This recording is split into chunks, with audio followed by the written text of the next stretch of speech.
Prices change all the time, online, in apps, and sometimes even while we are looking at them. But who's really setting them?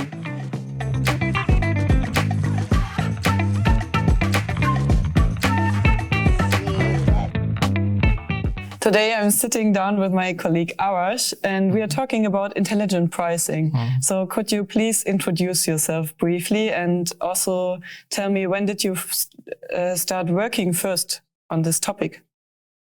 Yeah, thank you very much. So as I said, I'm Arash. I'm working now nearly more than 4 years at Iconium as in protein data science. And I'm working now since summer last year in this intelligent pricing project, and quite happy. I was always interested in understanding actually the true causes of stuff that's happening in the nature. So that's, I think, perfect fit for me to work in intelligent pricing project, because it's at the heart of it. So it's all about whatever product you sell. And when it comes to the pricing and how much you then sell, it depends how you lower or raise the price. And but the true effect why people actually buy products is very complicated. So what is the cause? Was it the price, or was it some other effect like you don't see? So hidden factors. And that was always interesting for me to understand. And that's why I'm very happy to be in this project. Okay, so let's start with the basics. When we talk about intelligent pricing, what do we actually mean? Why is it called intelligent? Yeah, that's a good question. So actually, to understand this, to contrast this with what people were by their gut feeling. They knew, okay, this product or this car model is selling more when we kind of give incentives, lower the price, and so on. More people will buy it. Imagine, like, maybe, let's say, Golf or so, Volkswagen Golf. So they always did okay. They know by their gut feeling this is happening, but no one could say actually what the causes are. So there is no data-based proof for any decision.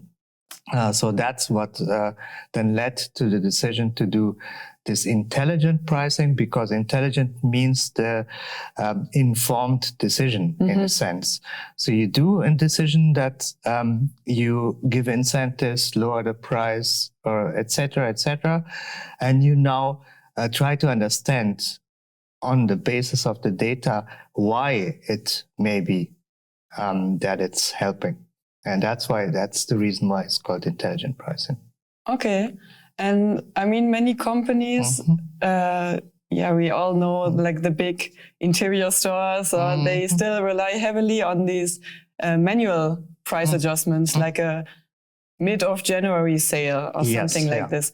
Why should a company move towards intelligent pricing? What makes it interesting for them? Yeah, I think what's making, as always, interesting for companies is the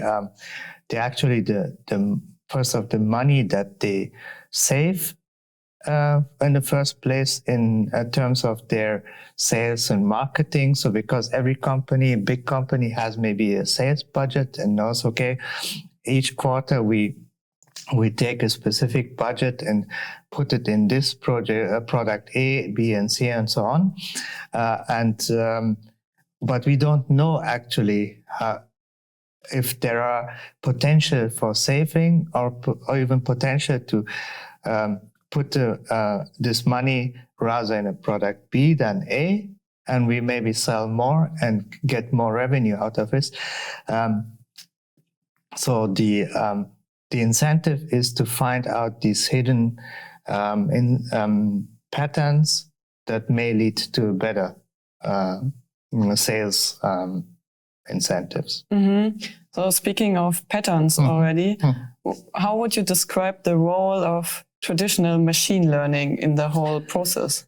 Yes, so I think in contrast to what we know in the last years and decades with deep learning, AI, and Gen AI, the traditional classical machine learning plays still a key role, and specifically in this intelligent pricing project, because the database which we are dealing in a project is quite complex, very inhomogeneous, very disparate. Like you have marketing data, you have societal political data, you have real hard product data, and so on. And it's very difficult to imagine to put all these very complex and extremely different and variable data into one big giant deep learning system, which is black box, and also very everyone knows in the area, very data hungry. So in that sense, the classical statistical machine learning is quite powerful because it's able to work with lesser data, and you can really build the features that are going into the system. Let's give an example to understand it better. You have let's say A is the price and B is the volume, so the sales volume. And you say, okay, when I lower the price A, it may affect the volume positively, that it raises. But there are maybe other effects that actually influence both of them. And then you have, you don't see it. You just see the correlation, but you don't see actually which effect came actually from the price and which came from the other effects. Other effects could be like, marketing situations we had back then in like in Corona times and afterwards the chip crisis and so on, which had a lot of effects on price and volume of products. You have political decisions, like if the government says, okay, we are putting money in this solar panels or not, and so on. That has an influence. All these effects you don't see in just basic machine learning. You need kind of this causal effect estimation also. That's super interesting. So it helps companies to make more confident long-term decisions and not just see maybe the obvious fast conclusion and make maybe a non-very smart decision based on that. Yeah, and also kind of companies want to have, and this is also maybe a good point, advantage of this classical machine learning, that you have direct answers you can deliver, which features of the model actually decided. So in kind of black box AI machine learning systems, you have, you say you have a prediction, A leads to B, but in between as a black box, you cannot say why it's happened. And in this classical machine learning systems, you can directly say, okay, what I put in here as a feature, like for just example, say, okay, a specific characteristic of a product car, for example, putting that engine type instead of the others led more to this decision. You can immediately the executive, the business see, okay, that was the reason. And the other part which is important there is also certainty and uncertainty. You can, in this systems that we use for intelligent pricing, sometimes say then, okay, this is the decision, but there are kind of error bars in the decision. There is a variability. We cannot be certain, or there are not. They are very thin, the error bars, and we can say, okay, it's very certain, the decision, you can trust it. You talked a lot about traditional machine learning and how important it is, and that you use it for the intelligent pricing project, but are there also other forms of AI that could be integrated, or doesn't it really make sense at all? Of course, there are also the word, I think, so the scientific and technical word also turning faster and faster, and there are maybe methods to include. I think at the core, at the base, it will stay. What is more important to add here is, I think, more and more statistical methods to actually make the system more stable and more trustable, and probably also kind of doing more into this area of causal analysis a bit more.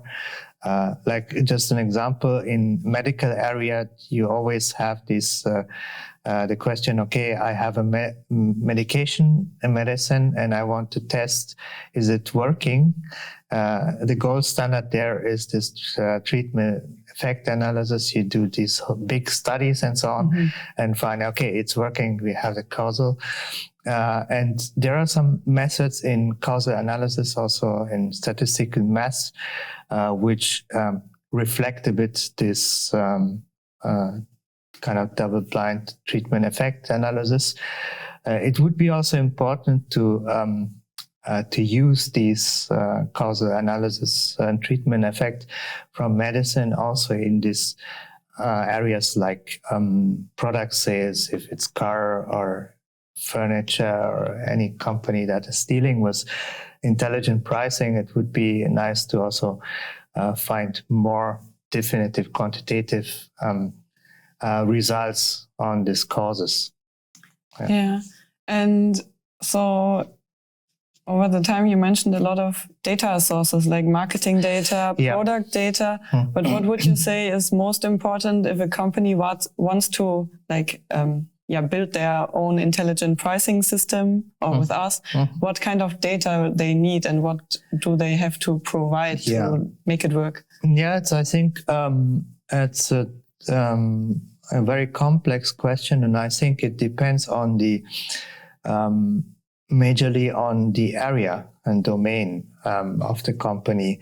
Is it kind of selling? Are they selling cars in contrast to furniture, or just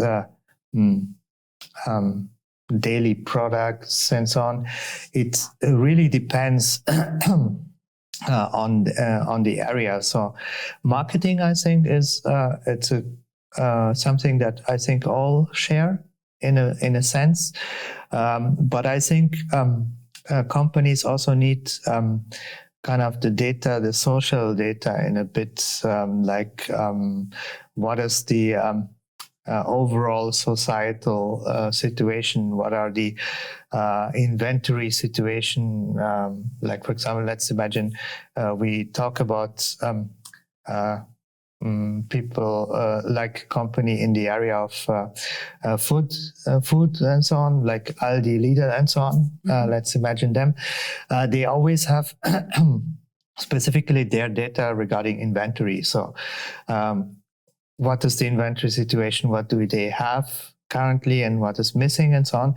This is one data source which is also shared, I think, by many companies and domains.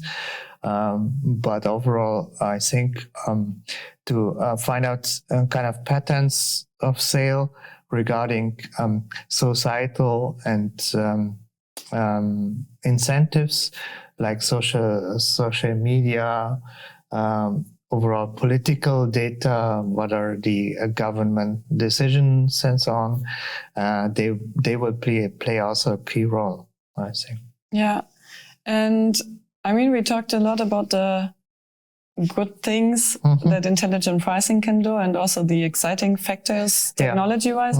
But of course, there are also some ethical concerns. For example, if you Google intelligent pricing, some people also fear that you get purchased for the same product, a different price than your neighbor, based on some data the company has, and it's maybe not even transparent.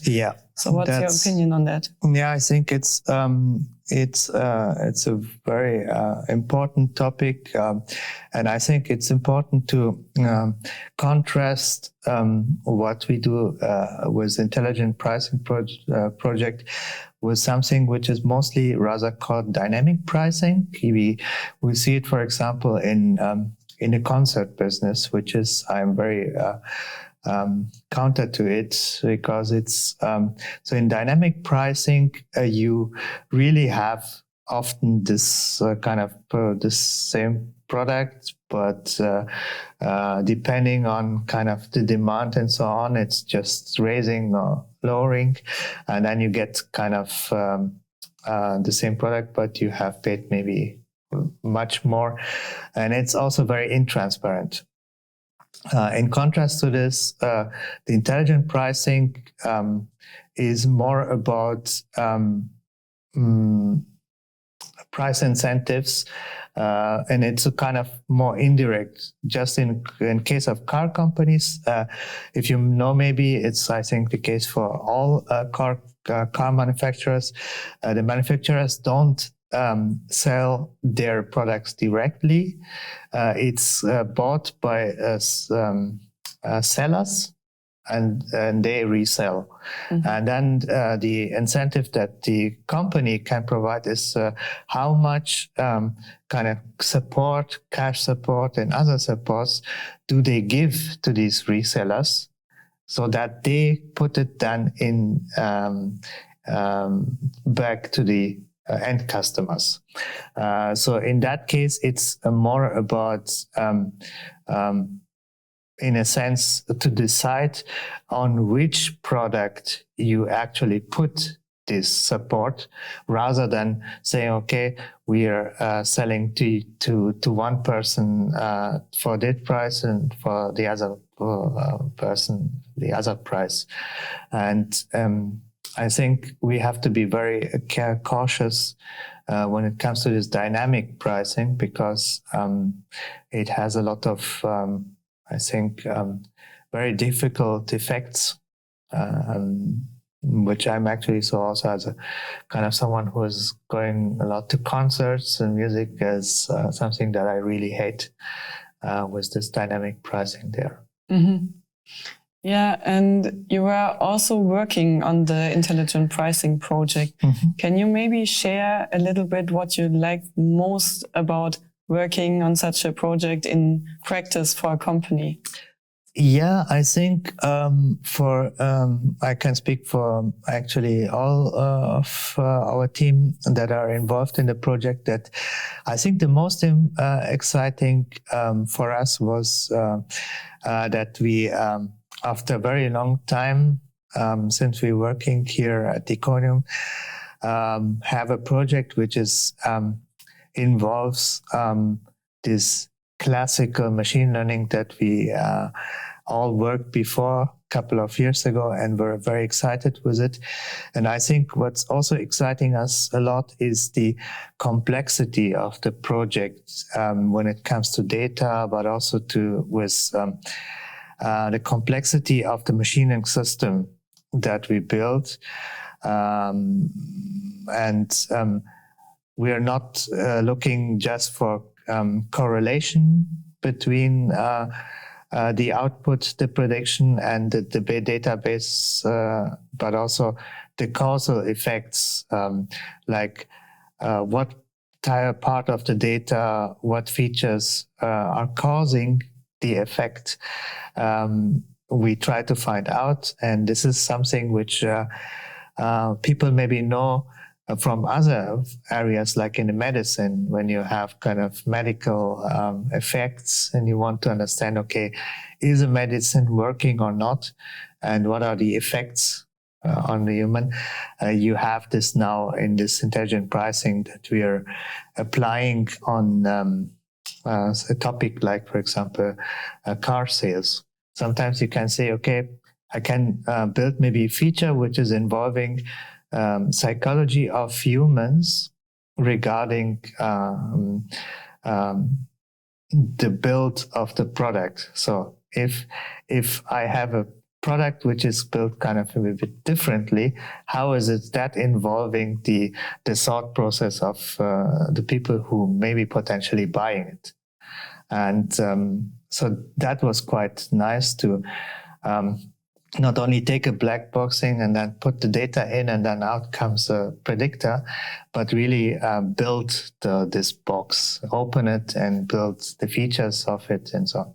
And getting like at least for some time, like a bit of an expert for the domain to Yes, and that's very funny because I really, since I'm working in this project and I'm walking through the city and so on, what I never did before this project, but I'm always seeing, this is this car, this car, and this has this features and so on. And so I'm seeing it more in the world now. Okay, cool. Thanks so much for sharing your thoughts on intelligent pricing and what you did on this project. And yeah, thanks a lot. Thank you very much.